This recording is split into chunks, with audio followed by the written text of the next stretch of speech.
Hi friend, this is Asif from Campus Law Center, Faculty of Law, University of Delhi. Today I would like to discuss landmark case of Indian Contract Act 1872 which is mentioned in our case mat. Case का नाम है MS Alopi Prasad and sons limited versus Union of India. ये 1960 का case है। तो चलिए अब इस केस के फैक्ट, इशू और जजमेंट पे आते हैं। इस केस में प्लेंटिव जो होता है वो गवर्नमेंट एजेंट होता है और उसका मुख्य काम होता है आर्मी पर्सोनेल को घी सप्लाई करना।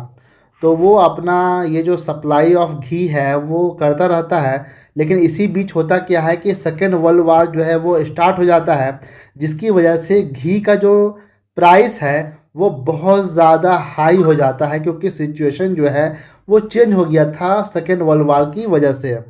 तो जो गवर्नमेंट का एजेंट होता है वो आर्मी पर्सनल से ये डिमांड करता है कि भाई घी का जो प्राइस है उसमें रिवीज़न कीजिए आप और प्राइस को बढ़ाइए। लेकिन आर्मी पर्सनल की तरफ से कोई भी रिप्लाई नहीं आता है और गवर्नमेंट का जो एजेंट है वो घी सप्लाई करता रहता है। और जब 1945 आता है तो गवर्नमेंट जो है वो इस कॉन्ट्रैक्ट को टर्मिनेट कर देता है और एजेंट जो है वो आर्मी पर्सनल से इन्हांस रेट में घी का दाम मांगता है, लेकिन आर्मी पर्सनल जो है वो डिनाई कर देते हैं और वो कहते हैं कि हमारा जो कॉन्ट्रैक्ट प्रीवियस कॉन्ट्रैक्ट था उस कॉन्ट्रैक्ट के अकॉर्डिंग जितना प्राइस आपका बना है हम सिर्फ उतना ही प्राइस आपको पे करेंगे। तो मामला जाता है कोर्ट में।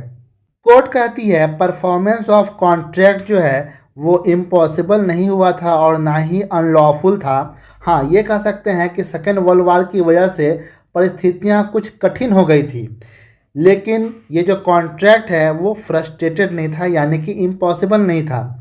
दूसरी तरफ कोर्ट ये भी कहती है कि जो एजेंट था उसने कॉन्ट्रैक्ट के टर्म्स एंड कंडीशन के अकॉर्डिंग परफॉर्म किया और उसने घी की सप्लाई की उसी टर्म्स एंड कंडीशन के तहत जैसा कि कॉन्ट्रैक्ट में लिखा गया था।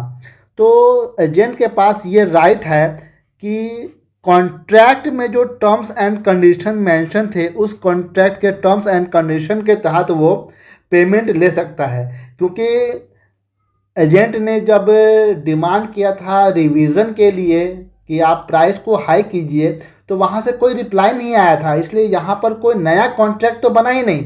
तो जो एग्जिस्टिंग कॉन्ट्रैक्ट था उसी ग्राउंड पे आप जो है पेमेंट क्लेम कर सकते हैं। तो फाइनली जो प्लेंटिव यानी कि गवर्नमेंट एजेंट है वो सक्सीड नहीं कर पाता है और आर्मी पर्सनल जो है उतना ही पैसा पे करते हैं गवर्नमेंट एजेंट को जितना कॉन्ट्रैक्ट में मेंशन था।